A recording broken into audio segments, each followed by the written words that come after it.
So I want to welcome you all to our webinar on managing work-life balance in these difficult and uncertain times. I know we keep hearing about these times being unprecedented and uncertain, maybe so much so it's starting to sound a little bit cliche, but the difficulties are real and ongoing. And as they say, this is a marathon and not a sprint. Unfortunately, it's a marathon no one really trained for. And so here we go. It's kind of mile after mile, sometimes really feeling like we're limping along. We just want to kind of just sit down and wait this whole thing out. Other times, though, I have to admit, even for myself, I sort of feel like I'm getting that second wind and I feel like, hey, I got this. I wish I had more of those moments, but once in a while they do happen. For those of you who don't know me, I am department chair and professor in the psychology department at Baruch. So I have those work demands coming from research and administration and teaching all at once. And I'm also the mom of a 12-year-old fully remote learner. I'm a wife in a largely traditional relationship with regard to breakdown of role expectations. And I'm an only child, daughter of two elderly parents, neither of whom are in the best of health. So I definitely feel that tug of war between all the demands and expectations and desires to, be a good caregiver, on a good chair and a good researcher, and all these roles all crashing in at once sometimes. This webinar, in fact, was born out of hearing issues that you are struggling with.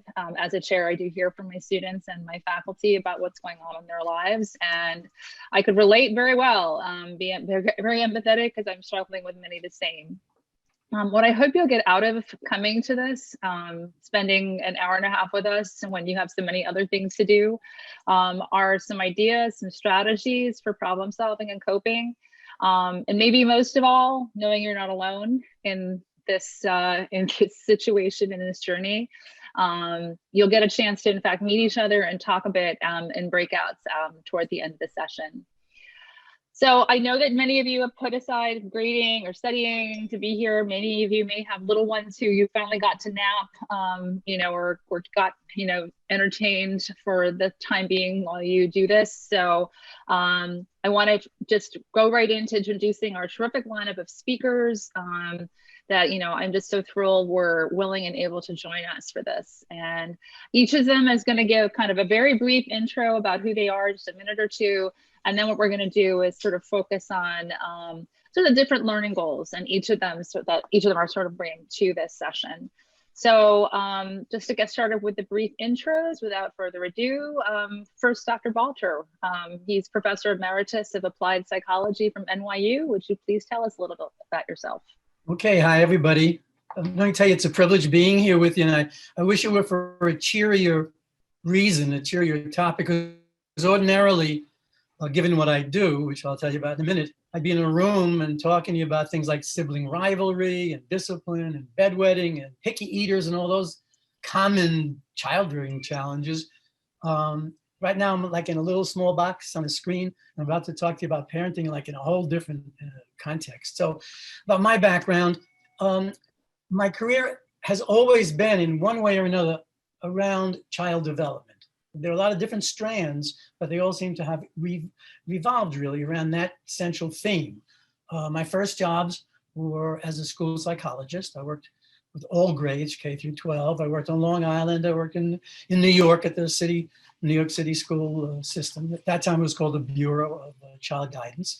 I learned a lot about development on the job, in fact, and also in schools, it's kind of a little microcosm, so you get to work with administrators and directors of programs and parents and teachers and kids. So it was really a learning experience while it was a job.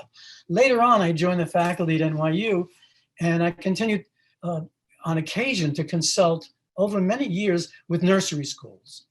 When I had free time, we were allowed to work a few hours a week outside of NYU. So I worked with a bunch of preschools, and most of those happened to be Montessori schools for some reason. It just turned out that way, which is an interesting side discussion anyway. So I also did research and published academic books on child development stuff as a professor.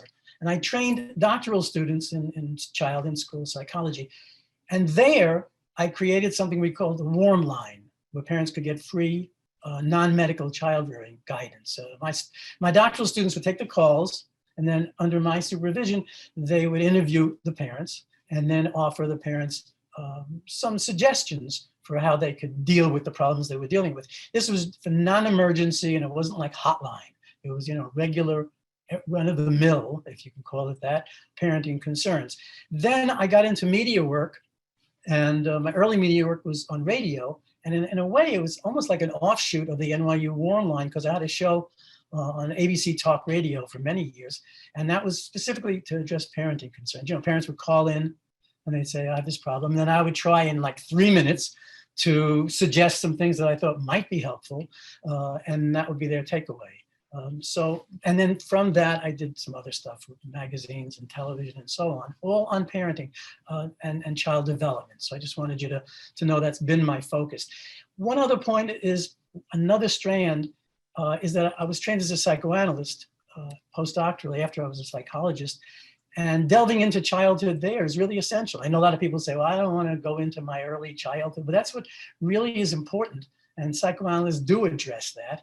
And the reason it's important is because it affects the kind of person we're going to become. But from the point of view we're talking about today, we tend to reenact our own parenting, parents' practices.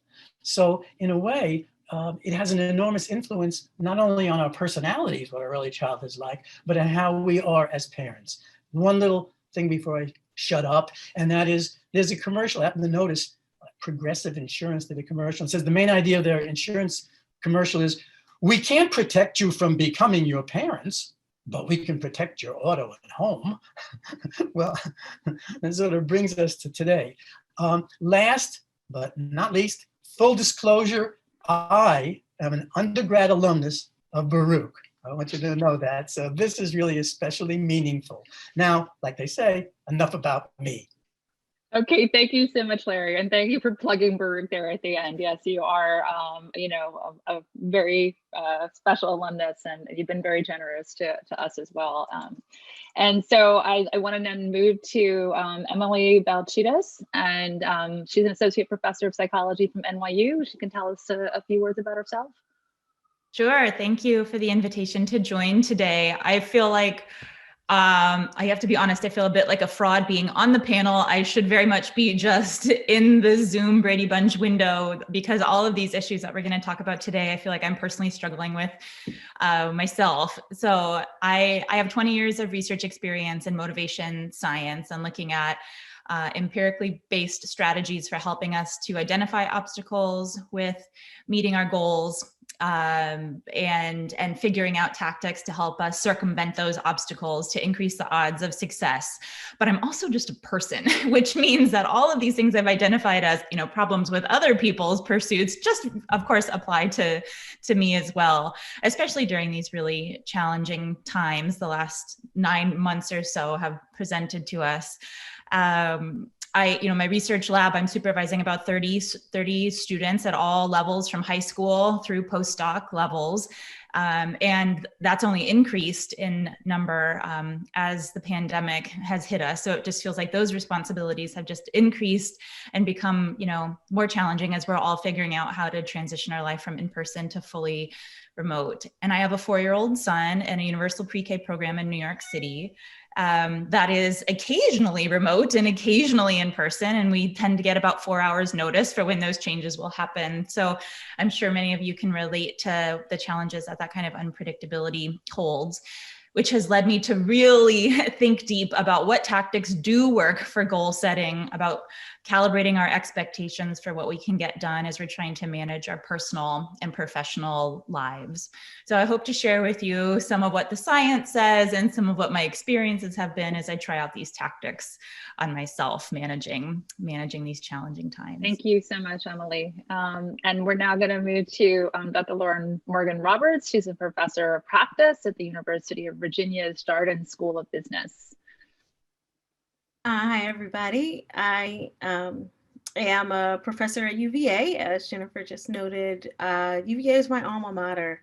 I graduated as a psychology major from UVA over 20 years ago, and then went to graduate school at the University of Michigan in Ann Arbor in organizational psychology. Went into this work because I was passionate about diversity and inclusion in organizations, and how we could create the context where people can truly activate their best selves in their work and through their work. So going down that pathway, I've done a lot of work on positive identities and how we cultivate and sustain positive identities, how the various aspects of our lives and roles can strengthen us, and how we can generate resources through the unique identity related experiences that we have. But I also, within this context, focused a fair amount on understanding the social and situational factors that can make it more difficult for some people to activate their best selves than for others. And in recent months, that has involved explicit focus on a lot of my work with respect to racism and structural inequality and intersections with gender, class, and work or occupational related identities. That all comes to the fore in 2020 when we think about our experiences within global pandemics, and with the longstanding inequality of racial injustice that has been an area of attention, and rightly so, by our universities and also in corporate spaces, which honestly, a year ago, were not as enthusiastic or welcoming of these kinds of conversations as they are now. So, so it's Long been time coming. yeah, right.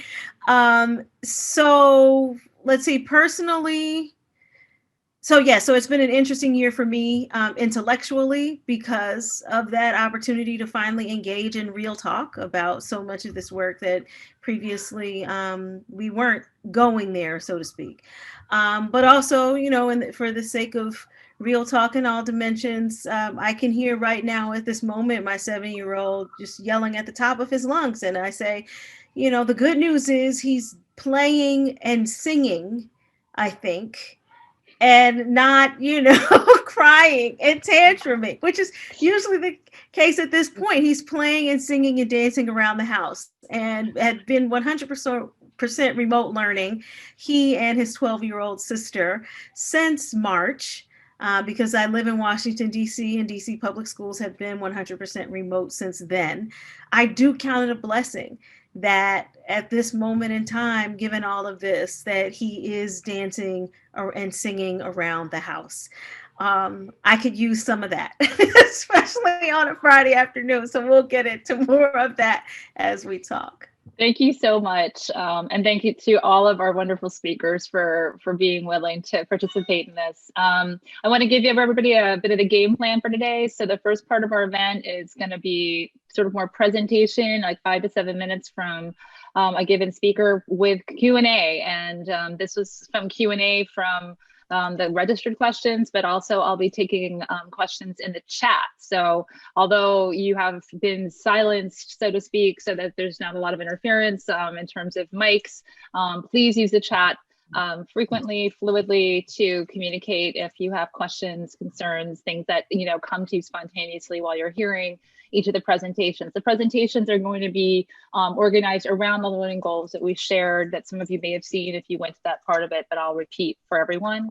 And also after that section, we'll be going to go to a breakout room area where you're going to have a chance to have a little bit more intimate discussion with a few people from the group so that, we won't be part of that. You're just going to be on your own, but we'll circle back at the end for you to share with us any things that you learned or think would be useful for the group as a whole. But we want this to not just be kind of you being talked at. We also want this to be an opportunity for you to talk, a little bit more, like I said, in an intimate setting, one-on-one. Okay, so let's get into the first topic. So the first topic was basically, this is generated by Dr. Balter. ideas for navigating child rearing in these uncharted and turbulent waters, particularly the role of emotional honesty in the face of anxiety, uncertainty, and frustration. So that was, we hope that as a result of this little section that you'll get some of those ideas, and that's what Dr. Balter is going to share with us now. Well, I'm sorry I said all that because that's such a big order to fill. But anyway, let me give it my best shot.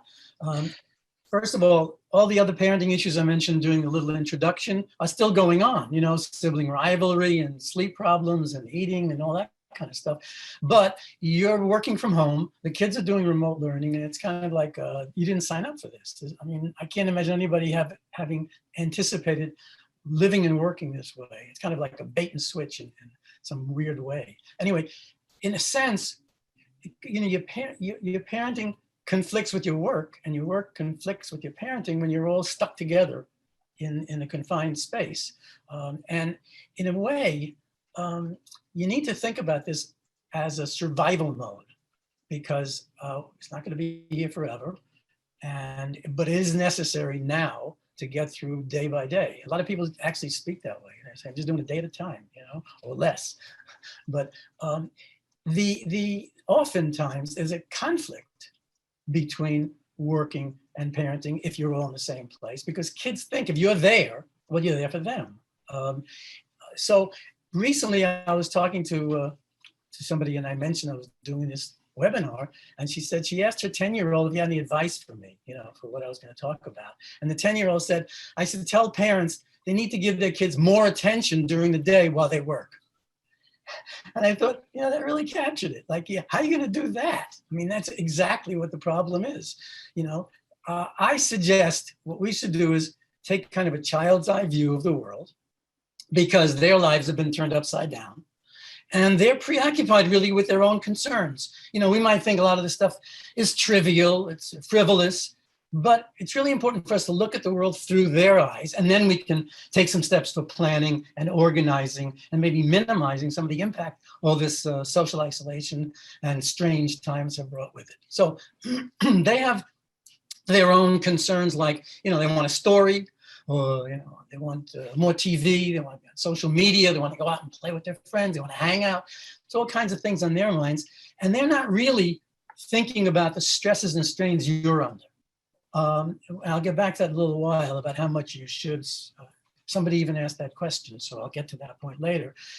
You know, you might have, like someone mentioned, aging parents who aren't in the best of health. You know, you have a partner who might be struggling on the job, tons of responsibility. You got to pay your bills, you know, all kinds of stuff going on.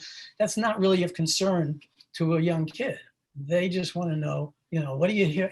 What are you doing for me? What have you done for me lately? So how do you work and give them more attention? You can't do both. That's really impossible. What do we need to do is, when I say take a look at things through their eyes, let me suggest just a quick sketch through their eyes. If they're very young, like toddlers, in fact, yesterday, the New York Times had a piece about toddlers.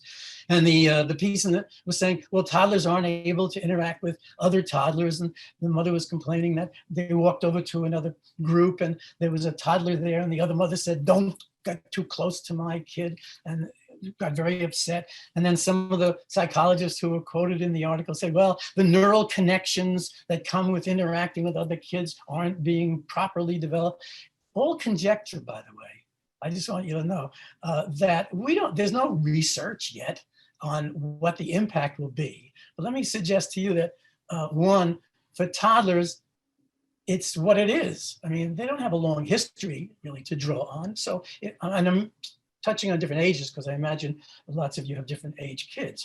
So for toddlers, this is a given. It's just the way things are. And for preschoolers, it's a little different. Preschoolers who are accustomed to going to school and suddenly aren't, are missing stuff. They have routines. You know, they went there, a teacher greeted them. They saw their little friends. There was a cubby. There was things that they did every day. Now they don't have that. And that's disturbing to them. They can't articulate it that way. I have to warn you, though, that they're going to show it to you in a disguised way because they're upset about not having their usual rituals and routines. they're going to have meltdowns about things that are relatively innocuous. So I was talking to lots of parents in preparation for the webinar, and one said, she took the kid out, and the kid said, "Why did you tell me to take my scooter? My friend has a bicycle," and cried. Or, "Tomorrow we're going to go have a picnic in the park together, and it rains," and then they have a big meltdown. You lied, you said we're going to have a picnic. Things that they might not have been quite so upset about come out in this displaced way. The psychologists would call it displacement. It's kind of a defense mechanism in a way. At any rate, school-age kids are missing out on really important things, in my estimation. It's not a great substitute to be on a screen. They're bored to look at a teacher on a little screen. They'd rather be outside doing stuff after school, which they can't do and they're not doing. They're not dealing with their peers in the real world. And so they're annoyed. And they're also, some studies now have come out comparing brick and mortar type school, being in class and remote learning. And being in remote learning just isn't as good as being in class. I mean, you can almost say duh, but some research is actually backing that up. Adolescence, of course, it's a big deal. When you're adolescent, how did you spend it with your parents? I mean, could you imagine if you had to be stuck in a house with your parents? And you also think about the stuff you did that your parents didn't know about. So maybe you're glad the kids are stuck home with you now in a way, but they're supposed to be breaking away from you. They have friends, they have buddies, they have romantic relationships, girlfriends, boyfriends, and it's a very important time for them to be establishing identity, and they can't really do it the way they would ordinarily, given this. And older, I feel bad really, for older teens, they're not going to their prom, they're not being able to do college visits. I mean, there's lots of stuff missing out on physical stuff, sports, a whole bunch of things. So for all ages, it's a big problem. And keep in mind that some of the mental health statistics these days suggest a lot of kids are feeling anxious and depressed because of the social isolation and also being confined and not being able to do the things we ordinarily expect to do. So having said all that, take a deep breath and tell you, what are we going to do? What are we supposed to do? There's no one size fits all. I wish I could tell you, do this, this, and this. But there are, some concrete things, organizing things, which I'll tell you about. And then also, I'll tell you about some psychological things I think you need to address. So in non or pre-pandemic times, there are relatively concrete things you could do. And this is what you need to do now even more than ever. One is have a routine, have a plan. Some kind of regularity really helps. It's aspirational because something's going to come up and screw that up. You're not going to be able to do it, but have a plan, at least get you launched into your day and you don't just unravel into some kind of amorphous, out of control situation. As I said, you can just ditch it if it doesn't work, if something comes up. Younger kids are really creatures of habit. There's nap time, there's bath time, there's story time. So all those little times, those are important. As your kids get older, the structure is important. It's good for kids to know, the older ones, school age, when you're going to have remote learning, how many hours you have to sit there, when you're going to have a snack, when's lunch, when you're going to have a break. These are things, it helps to have that kind of routine set up for you. As I said, it gives them a sense of structure, and that's good because we're trying to deal with minimizing the impact, of uncertainty. If you can, do some homework, anticipate your problems. Your kid's not going to suddenly this morning be a different person. So think about yesterday. What caused the meltdown? What caused the tantrum? What was going on? Are there ways maybe today or tomorrow I can find alternatives so we don't run into those same problems? We're kind of learning, as we go along. Here's a difficult one for most, I think many, if not most people, but it's a suggestion that I think it's important. If you can create spaces for different activities, it's useful because it organizes your life a little bit that way too. Actual spaces, so that here's toys, here's where you do your schoolwork. Now, of course, if there's 2 adults and 1 or 2 or 3 kids, and you're all together at the same time and you're living in a small apartment, it's impossible. So you can just throw that suggestion out the window. Physical activity is really important. They're used to doing stuff. A neighbor of mine, you can make up stuff, jumping jacks, calisthenics, whatever, just make stuff up. A neighbor of mine said her kid was bouncing off the walls. So I don't know where she's going to put this, but she bought a trampoline for the apartment, and it helped. The kid was able to like burn up some of that extra energy. Also, you need to build in some social interaction, remotely, because kids need to talk to people. They don't see their relatives. They don't see their cousins and aunts and uncles and grandparents and so on. Build in time for that. Let them get on Zoom like we're doing while we talk to people that are close to them and relatives and friends. And create times, if you can, with breaks and distractions, puzzles, videos, games, screens, all that kind of stuff. And you can also use those as rewards, by the way. Speaking of rewards, a psychologist wrote something in one of the magazines and said she was trying to conduct some kind of something on Zoom, and her kid kept bothering her. So she would feed him candy under the table so he would stop making noise. And so the problem was, he then, of course, realized if I make noise, I get candy. So this psychologist, who should have known better, was rewarding a kid for the wrong behavior. So then she had to figure out how to get herself out of that one. But you can don't do that. And you can use some of these other things as incentives, really. Majorly, let me switch over a little bit. So those are the kinds of things you need to organize and plan. So the psychological area, which is thoughts and feelings, because I think that's really central to this. Check your ideas about your expectations, just majorly transform those. I mean, you got to lower the bar on a lot of things, homework, screen time, all the stuff that usually, you're out there, you're nagging. Don't. For this period of time, don't do it. Getting things done is enough. Perfection is out of the question. Find out what your kids are thinking about, what they're feeling. And you don't assume, because, if you assume you know what they're thinking, then you risk telling them things that they really don't want to hear, or you miss the mark completely, or you're upsetting them, or if you give them information they don't really need and have no concern about. But with kids, you have to do it in an indirect way, if you ask them about their feelings, the kid can't really answer quite how you're feeling. What are they going to say? But you can do it indirectly. With different ages, you do it differently. If you have a little kid, puppets, drawings, through their play, you can draw them out. And psychologists use play therapy all the time. So you learn what's on kids' minds, what they're feeling. With slightly older kids, you can draw them out a little bit at a time. What'd you learn about today? Anything interesting happen? Anything fun? Anything tough today? What was rough? I'm giving you sort of like little narratives that you could use. What are you looking forward to tomorrow? By drawing them out little by little, you get to know what they're thinking about, what they're feeling. Now, teenagers may not want to confide in you, and I don't think you should pressure them. And they don't have to confide in you.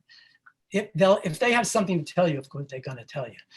Offer your kids reassurance if they have concerns. I mean, you have to tell them that we're doing all we can, particularly if they have concerns about this coronavirus.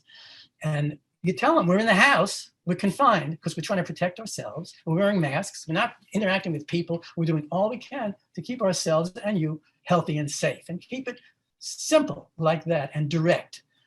And that's something easy to convey and kids understand. A really important thing is to validate what their feelings are. So if they're cranky, you have to validate it. Many times parents gloss over or say everything will be all right and don't worry because they think they'll make the kids feel better. It doesn't. It actually makes them feel worse. It's more important to not minimize what they're saying. So if they have complaints, you say, you're right. You have every right to complain. It's terrible. It's awful. You're not knowing how long this is going to drag on. Being confined with us is a stressful thing. It's not fair. I mean, those are words you can use to convey some empathy and to validate their feelings. Don't contradict them or gloss over is the point. Now, somebody did ask about how much should you express of your own feelings, and should you put on a happy face? I don't think you have to put on a happy face. I don't recommend being morose, or bleak and totally down, but you can be honest emotionally about how you're feeling. And of course, you design it for the comprehension level and the age of your kid and their temperament, of course. But you have to tell them, because at some point they know that you're not in control of everything and you get frustrated too. You got a class to teach, check bounced, someone's having a problem with a coworker, you have a toothache. I mean, there's a million things that go on. You got to make sure the household's running. Your disappointments and your loss of personal freedom and problems that you have can be conveyed to the kids, but in a way that doesn't threaten them. They have to know, you're doing things about those things and they shouldn't worry about you. That's not their job. So you can say things like, I'm not so thrilled with these circumstances myself. I used to get up and get dressed and go to the office or the class, whatever. I miss getting together with my friends. Much as I like to be here with you, I still have a little time for myself. Being stuck inside, I feel like I'm in prison. But those are ways you can convey your feeling and be truthful and honest about if that's how you're feeling. I don't mean to make that up. But if you're feeling some of those feelings, which I assume you are, to convey that to kids. It's okay for them to hear that. You can also be a little apologetic and say, sometimes I'm short-tempered because I'm worried and I got all these other things I got to deal with. So, bear with me on that. Another thing is ask kids for their ideas. Give them a voice. And even if you can't do what they suggest, because it might not be a realistic thing, just asking them for suggestions, giving them that kind of opportunity is good for their emotional well-being. It gives them a sense, that they have a voice, that they can make a contribution and that you can appreciate them for what they're doing. It's good to know. I mean, it's good for everybody to know, but it's good for kids to know they're helpful and they're needed and they're appreciated. And then you can talk about, what can we actually do? What can we not control? And try to work together. And sometimes their ideas are going to be actually better than what we think if we're trying to make all the decisions and make everything good. I think sometimes as parents, we sort of feel like we have to have everything in control and we have to organize everything for them. And, maybe that means we don't listen when we could about, sort of where they're at. We sort of make some assumptions there. Yes, and kids have ideas and kids, and they can tell you what they are. And some of them are probably workable. And the ones that aren't, you can discuss, with ones that aren't, or maybe they can be modified. Let me just say a couple other things. And that is. Yeah, we should probably wrap up this section pretty soon. I'm running over my 7. I'm sorry. Yeah. Okay. Do something helpful to somebody else. For somebody else, you can slip a note on a door for your neighbor. If you live in an apartment building, say, hey, we're going out shopping. Can we get you anything? Or just a little note. A little kid can draw a card and say, we're thinking of you. Just do something nice for someone else. Let me just conclude with, make plans to do stuff that you'd like to do eventually. You don't know when you're going to be able to do them, but make plans. And the reason I say that is there's a future. And I think that's psychologically an important thing. There is a future. Life's going to be different. We don't know what it's going to be. We don't know when we're going to be able to do all these things, but there's a future. There's some reason to look forward to things. Otherwise, it becomes very bleak and the uncertainty becomes overwhelming. So there's some reasons for optimism. And let me conclude with, there's a potential and a promise of a vaccine coming out fairly soon. There's more effective treatments for the COVID. And kids are actually resilient. And I spoke to somebody's little kid who was 6 years old, and she said, before the germs, she had sleepovers and she went to school every day, and now she can't. But after the germs, she's going to be able to have her play dates and do other stuff again. So if we frame it that way, before and after, it'll give us a sense, gives the kids a sense of hope. It'll also give us a sense of hope. And that's my hopeful note to end on. And I hope some of this is useful, to you guys. Absolutely. Thanks. Absolutely. And you did do a great job of sort of touching on some of the registrants' questions, about sort of how much to reveal emotionally about what you're experiencing. I think some of us sometimes feel like we have to put this, happy face on. And I know my 12-year-old sees right through it immediately. He knows when I'm sort of being like, everything's fine. He's like, don't do that, Mom. You really shouldn't do that. So, he would prefer if I'm honest with him, as long as, again, it's sort of saying, okay, we'll get through this, and we'd sort of, take a positive approach to it. And I think this sort of idea of kids often, when you need to focus the most, them feeling sort of like you're pulling away from them and that tug of war that they want you back, you definitely address that. And also, I think a lot of us feel guilty that some of our kids are spending so much time on the screen and wonder like what the long-term implications of that are. Is this ruining their brains? Is this, are they spending too much? But this is the way that they're interacting with their friends too now. So I sort of tell myself that this is replacement social interaction. It's not forever. If there are other questions people have, we can just take maybe 1 minute here, because I don't want to, I don't know, I don't see anything in the chat quite yet. But if things come up, we can always circle back around at the end. I think that was really helpful. I really like the way that you also break it down that different ages are going to have different sort of, experiences and different things that they'll feel are missing. And agreed that as, kids get into their teen years, the last thing they want to do is be stuck in the house all day with their parents. So I sort of, remembered mine and tried to imagine what it would have been like, and would not have been good for anybody. So so thanks so much, Larry. And like I said, we'll potentially circle back around at the end, but I want to move on.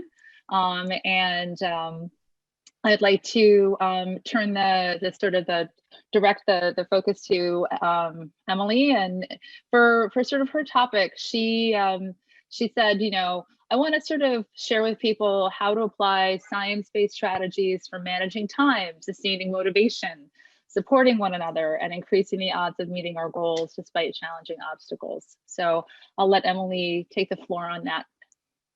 Thanks. I'll try to offer some concrete tips here, but also know that we want to get to all of Laura's suggestions as well. So I'll try to keep it brief here and just offer some concrete pointers.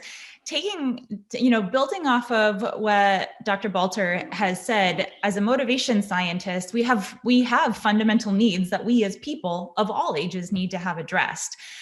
And a couple of those are really balancing between predictability and novelty.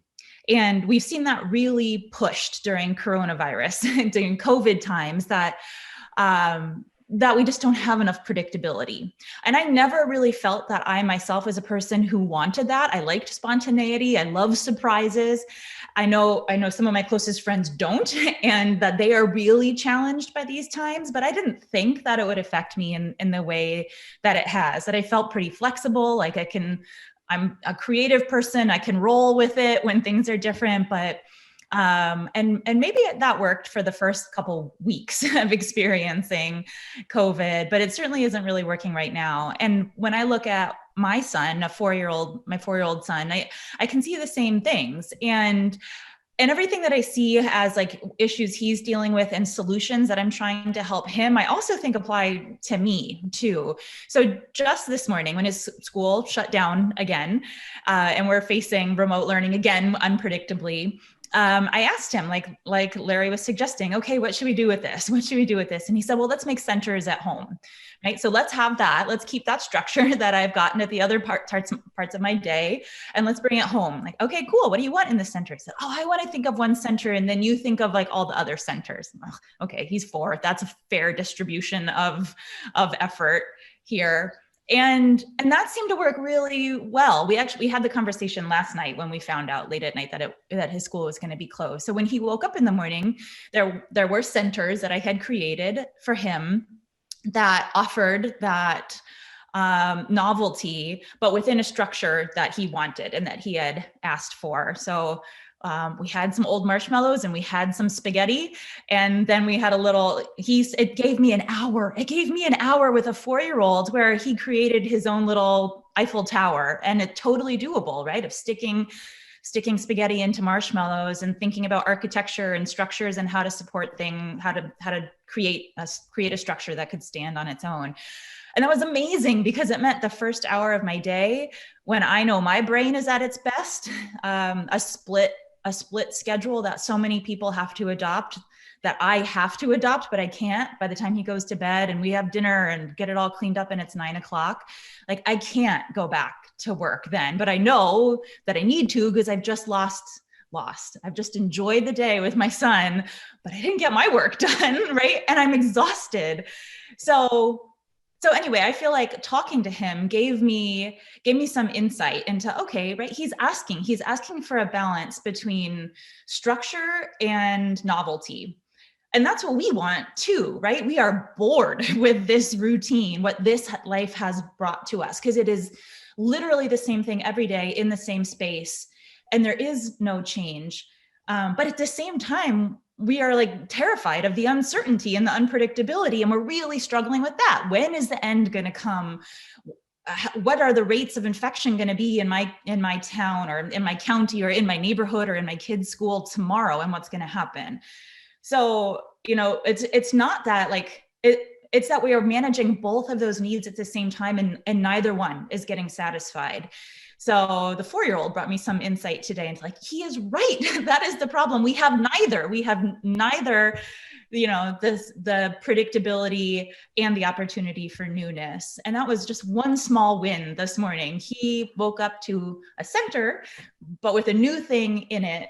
And that bought me an hour of time when my brain was at its best. And so he sat making his little Eiffel Tower, and I got to do my grading that's due for the end of the semester.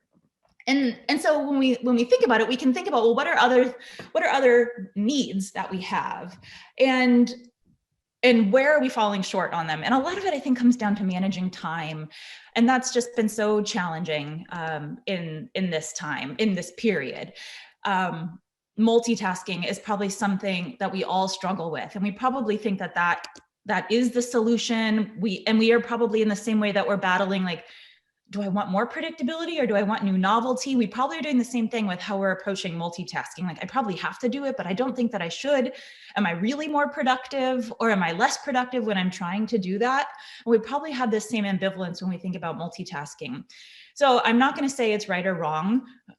First of all, nobody has the answer for you in this particular time. But if we understand a little bit more about what multitasking does, then maybe we can self-diagnose and use it to our advantage and cut back on it when we might realize that it's not helping us. So there's a really cool study that was done by a statistician at Emory University that looked at multitasking within ER doctors. In a 3-year period of time, the statistician analyzed 145,000 patient cases that came through the ER. And because of natural variation in the need to go to the ER, there was natural variation in the patient load that any of those doctors were experiencing at a particular point in time. And they looked at, well, what does multitasking do to doctors' performance when they're at one patient who they're handling at the time, or 2 or 3 or 6 or 7? What's happening? And is multitasking good or bad? The answer is both. We're all psychologists here, right? So that, like, psychology would tell us the answer is both isn't really surprising. But what they found is that multitasking, when there wasn't a lot going on cognitively, was actually really beneficial. So when doctors went from 1 to 2 and 2 to 3 patients, their efficiency increased, and so did their performance. The amount of time spent per patient decreased. And that's not bad, because it just, like, who wants to spend time in the ER? It's actually good to get in and out. But the rate of diagnosis also was unaffected. They were diagnosing patients at a high rate. Those patients were not returning within a 24-hour period of time after receiving that diagnosis. So doctors figured out what was wrong and gave them a good course of action. And why is that the case? Because when we're understimulated, multitasking actually increases stress in a good way. It increases adrenaline, noradrenaline, and cortisol. That's like activating our flight response, in a sense. And that's good for learning and memory and performance. It's like jumpstarting our brain a little bit. Now, multitasking was really detrimental when the doctors were handling from 5 to 6 and 6 to 7 patients. The amount of time per patient increased, the number of diagnoses went down, and the return rate within a 24-hour period increased substantially. So what does that mean? Well, they're taxed beyond what their mental capacity can do. Now, if we put that into the context of what we are experiencing, presumably we're not ER doctors, though I don't know, so this might not be directly relatable. And if it was, like, what can you do anyway? You're a doctor, you have to handle that 7th patient if they come in. But if we think about it, like, we are chronically living with a level of stress that might be putting us more towards that tipping point. If we're thinking about how beneficial is multitasking, well, it's beneficial at the beginning until it's not. Well, that stress that we are experiencing right now might mean that when we try to multitask, what we're doing, even with just trying to take on one more thing, that one more thing might literally be like the straw that breaks the camel's back, because we're already operating at a level where we are multitasking. Adding additional stress is not going to be cognitively beneficial the way it is when doctors go from 1 to 2 or 2 to 3 patients. So Larry talked about calibrating our expectations. I have a really hard time with that. I've never been a person that will say no. As a woman, I think it's particularly challenging for us to say no for many reasons. For people of other groups, it's challenging to say no, I understand. But I think, if we understand, well, like, what is it doing to our brain and to our body and to our performance to continue to say yes, maybe it makes it a little bit easier to try to cut back or say no, or to focus on one thing at a time. And that's not cutting corners. That's not shirking our responsibilities. It's actually giving us the mental capacity that we need to do that job well, because there are real benefits. There are real deficits to taking on too much. That's not about willpower. It's not about powering through. It's literally that we don't have the neurological real estate available to do this job well. So it's okay to say no. The last thing that I want to share is just thinking about how we plan, how we structure our day. I went through this exercise a couple days ago, just for myself, in anticipation of sharing this with you, and thought about, okay, how do I use my calendar? And, probably like you've got a calendar on your computer, you've got one on your phone, they sync with each other. Maybe they sync with a spouse or a partner. Maybe they sync with your kids. Maybe they sync with staff if you are lucky enough to have any. And so it's probably filled with professional obligations, like the meeting with a boss that you can't miss, or your class that you're teaching that always appears in your calendar, or routine meetings like that you have to be at and are always available. That's probably in your calendar. Those are what are in mine too. Then when I think about, well, what takes up a lot of my time, especially in the morning during my most precious hours where my brain is at its optimal, is spent doing stuff that like has to get done, but I wish that it didn't, right? It's having breakfast with my child. I have to sit there and eat with him. He will not do it on his own. He just won't eat.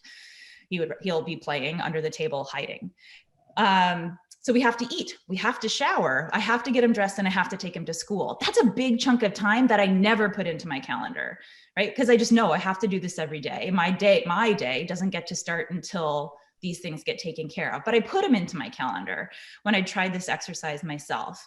And what it did was help me to better calibrate my own expectations of what time is available for the other things that I need to do. So I put shower into my calendar every day because I need to do it every day. And I put, like breakfast in there every day. And I put make dinner in there every day. These are things that never appear in my calendar because my calendar is usually just reserved for professional things. But that helped me calibrate my expectations of what time is available that I can then reasonably allocate to the other things that I need to get done. It was sort of forcing me to get a better perspective, or a more honest perspective, on what can happen today, right? I make to-do lists, and we all do, right? All these, like, I can't forget this, I got to get this done. But those are completely unrealistic given what we're experiencing right now. And I couldn't ever get that into check. And so going through this experience a couple of days ago helped me to realize that, what, like, I have to shower, I have to make dinner for our family. Like, he has to go to bed and he has to have a story from us. And that takes up my time. So that means that I have to do a better job of deciding what is reasonable to get done today. So maybe that would be helpful too, if you're thinking about time for you.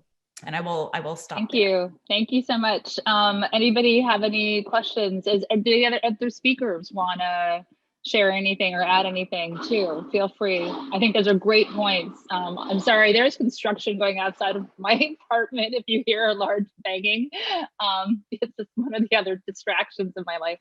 But yeah, no, I think sometimes we don't recognize, like, how much the day-to-day business of life is actually so important and does take up time. And then, we don't account for that. And yeah, Jessica just said she put exercise into her calendar, otherwise she'll never get to it. I think that's really important. I actually started, Susan Grossman, I think, has joined us. She and I sort of said, we're not doing yoga because we just never find time for it. So we sort of put that into our Zoom calendar to kind of do that together. In the mornings for 20 minutes, even for 35 minutes. It doesn't have to be for a full hour and a half session. So I think, I do think that scheduling those pieces too. And that's like, that's my time, and, the door is shut, the cat can't come in, my kid is in school anyway. So definitely. Yeah, let me add just one last thing on some of those comments that are coming in that you're reacting to Jennifer.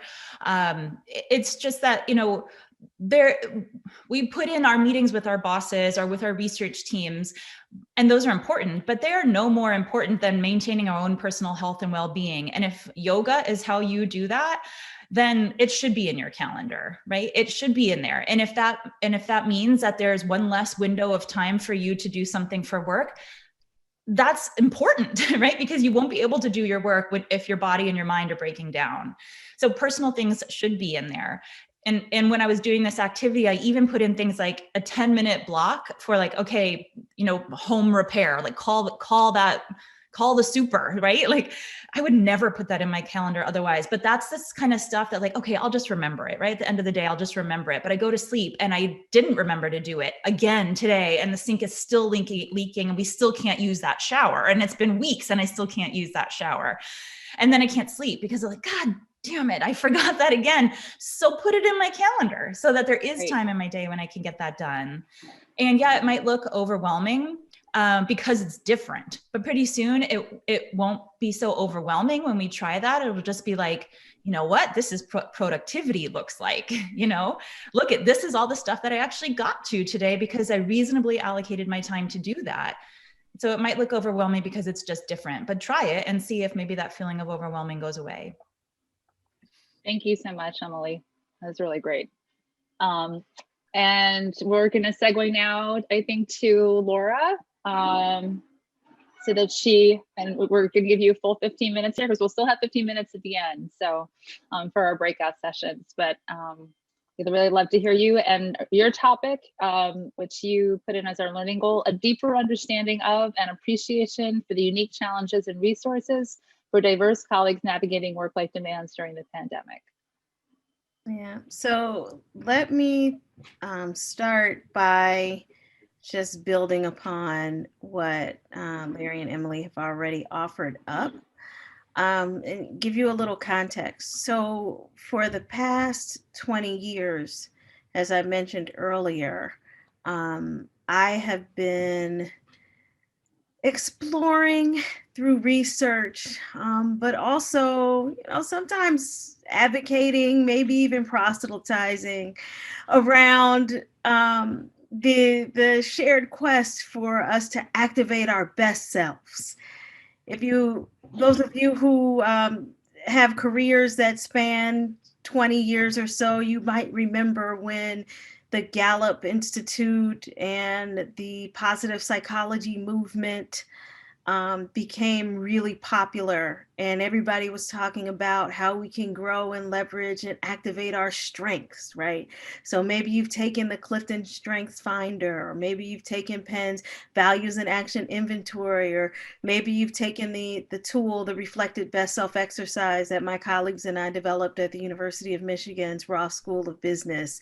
And all of these are designed to help us to discover who we are at our best. And then when I send people off with their action plans, that come from the research and the consulting, I tell them, okay, I want you to do 3 things. I want you to figure out first how to be at your best more often. And then I want you second to figure out how you can make your best self even better. And then third, I want to encourage you to bring out the best in someone else. And I had this slide in my deck for about maybe 3 years, because, you get on the circuit and you give a certain talk that's timely at a certain point. And it said, if better is possible, then good is not enough. Because that was so the zeitgeist at that point in time. Like everybody was like, yeah, not good enough, push beyond good enough. Well, now I have a new slide. And my slide says, I don't know who needs to hear this, but in this season, being your best self means doing the very best you can, given the circumstances in which you find yourself and the resources that you have available to deal with them. So it's a little more grounded, not quite as lofty, but inviting us to be just more realistic and pragmatic about how we think about our own potential and our best self. So in other words, let's level set on our expectations. And that was part of Larry and Emily's messages as well. Level setting on those expectations. As we start to think about what it takes for us to bring our best selves individually into this work and into this moment, we need to continue to ask ourselves, not just how am I managing my time, but also how am I managing my energy? Because just because I have a block of time on my schedule doesn't mean that I have the energy to engage in that particular task or set of activities. So side note, Emily, I also put those little chunks of time on my calendar because it has a positive externality. The positive side effect here is that when other people open up my calendar, they see that I'm blocked. So they can't pencil themselves in randomly to any general opening. Oftentimes they have to circle back and say, it looks like your calendar's really busy over these days. When would be a good time for you to meet? That works better for me because I kind of need to know what the meeting is and then schedule it according to what else is going on that day and the kind of energy that it's going to require of me. So just, attend to that as well as you're managing your time and your schedule. Also manage your energy and think about 4 different aspects.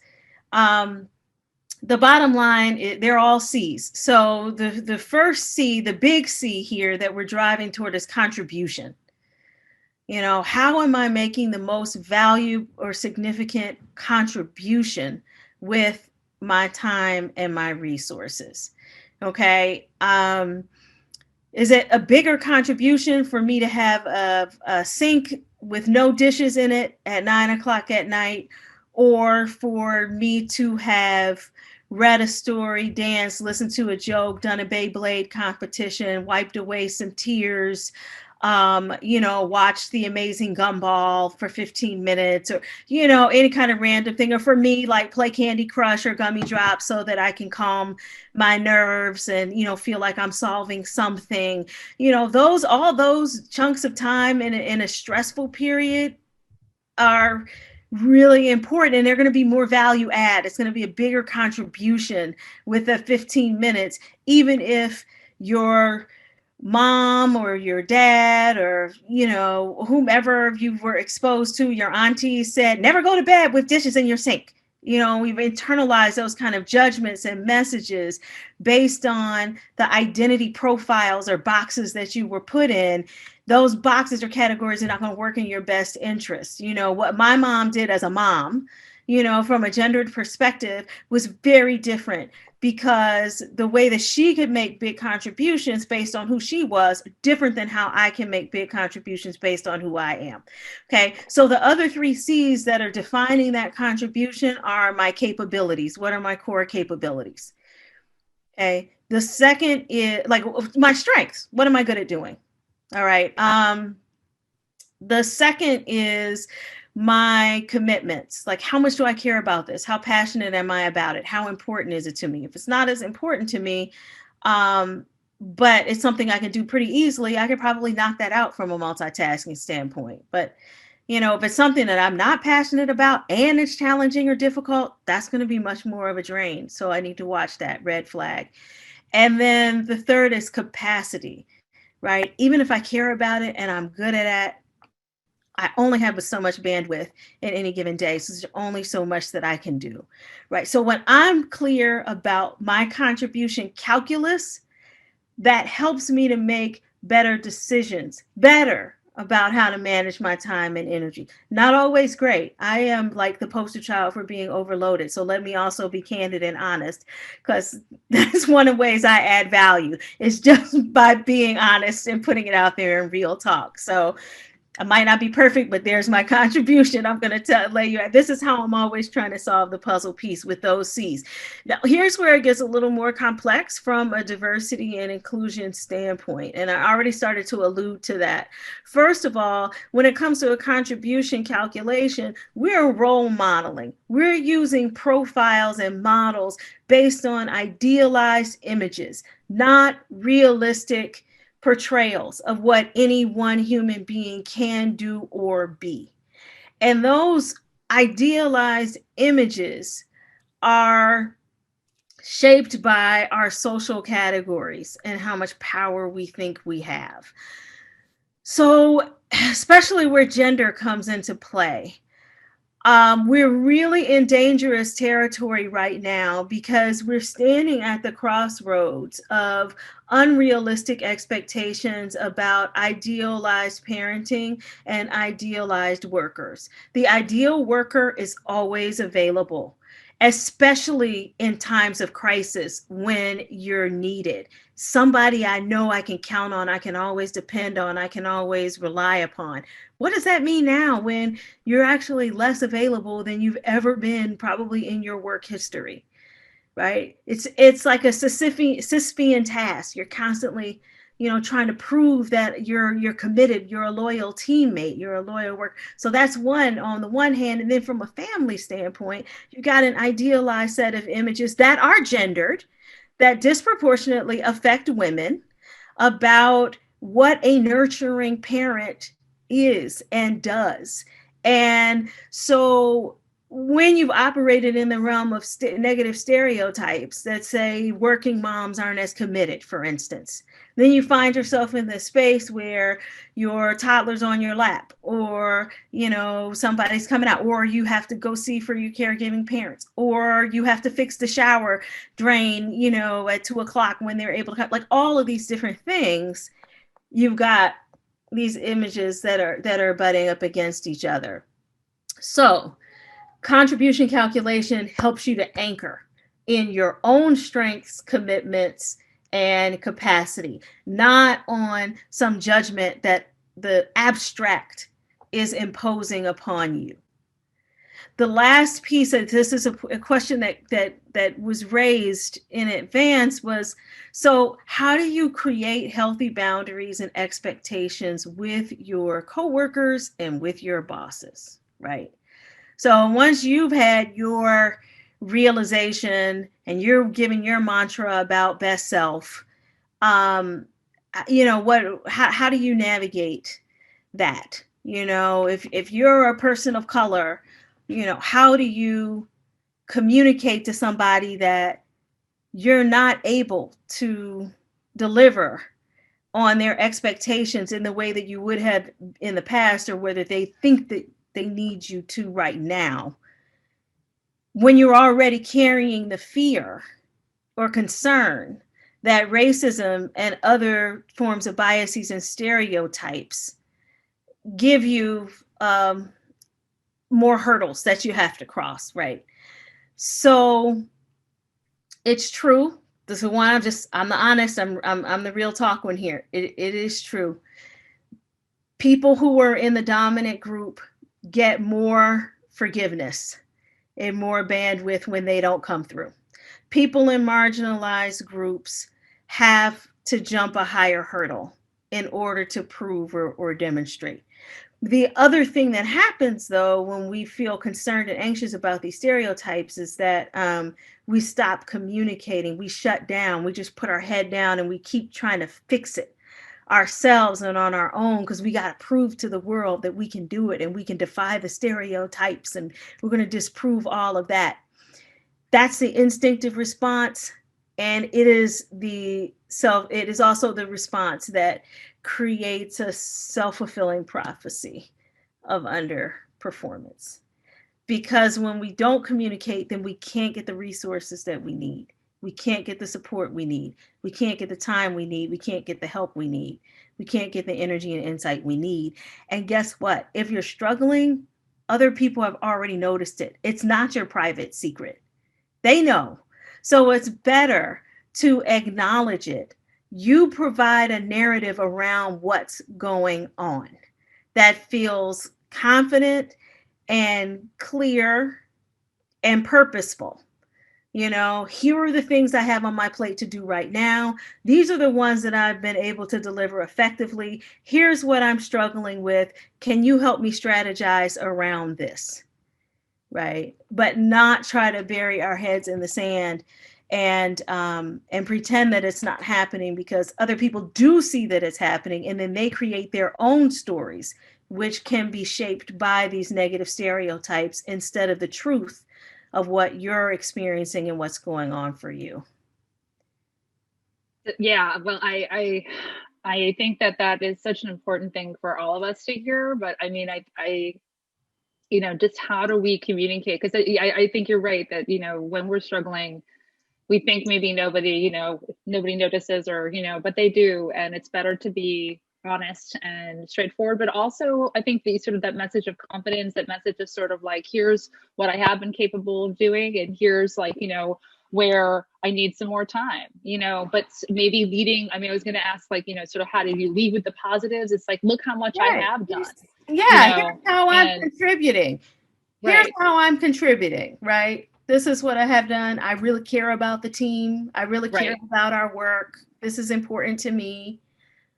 But here's where I'm struggling. Yeah. Yeah. And, and sort of saying, like, I mean, I feel like I, want to share this with you because I think we can work on solving this together, and sort of bringing people in, maybe, that's it's a community problem. When one person on the team is struggling, it's the whole team is struggling. So, maybe they can solve it from a community perspective too. But thank you. I mean, I know we're running a bit short on time, so, but I would like to have enough. I don't want everybody to just run, because I do want you to get a chance to kind of communicate with each other a little bit through a little breakout. I do have a question that I want to raise that I want you to think about during this. And it's a very simple one, because we don't have a lot of time, but it's basically, all of these terrific speakers have shared, I think, really some wonderful ideas and strategies for work-life balance, each from their unique perspectives. In the breakout rooms, I would love if you and your little group would discuss one strategy that really hit home, something that really stood out to you, that you feel like it's something you want to try, or maybe you've already tried it and it worked and you want to sort of share that it worked great, or maybe you tried it and it didn't work great. So maybe, it was like, okay, that may sound like it's a good idea, but here in practice, here's the sort of barriers I ran into. So with that, we're gonna have you do it for 15 minutes, and we'll bring you back. And if anyone wants to share a little bit more right at the end about what they heard, from their group, that would be great. So Toby, and I just wanted to kind of thank everyone who participated in this. I think we got some terrific information, advice, ideas from our wonderful three speakers, Dr. Balter, Dr. Belcides, Dr. Morgan Roberts, and I just appreciate them so much. So thank you, silently clapping,